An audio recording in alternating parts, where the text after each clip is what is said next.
Regret contains a claim.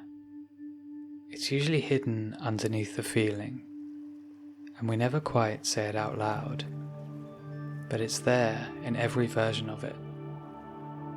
If I could go back, I'd do it differently. That's what makes it hurt. Not that the thing happened, that it didn't have to. And I want to look at that claim, because I don't think it's true. Let's do something small first. Don't think about anything in particular for a moment. Just wait. And see if you can tell me what your next thought is going to be before it arrives. You can't. You never can. Not once in your entire life have you known what you were about to think before you thought it. They just turn up, fully formed, in whatever order they turn up in. And that's a strange thing to sit with, because your thoughts are supposed to be the most inside you thing there is. If you're not choosing those, what exactly are you choosing? Now put that back into the moment you regret. You were somewhere, something happened, and a response came up in you. Anger, or fear, or the urge to say the thing, or the tiredness that meant you couldn't be bothered to do the right one. Did you pick that? Did you sit down beforehand and select which feeling would arrive? Or did it show up?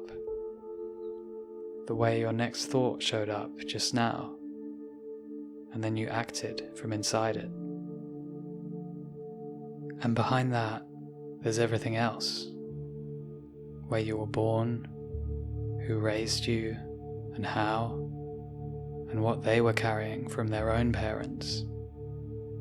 Every experience that taught you what to be afraid of, what you'd eaten, whether you'd slept, whatever happened in the 20 minutes before. You chose none of that either. So when you say, I could have done it differently, what would that actually have required?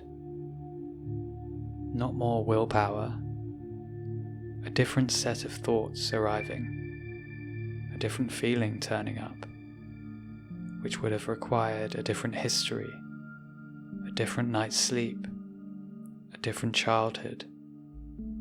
It would have required being a different person. And a different person could have done it differently. But that's not really what regret is claiming. Regret says you, exactly as you were, standing in that exact moment, could have gone the other way. Given everything that was true at that moment, that's what happened.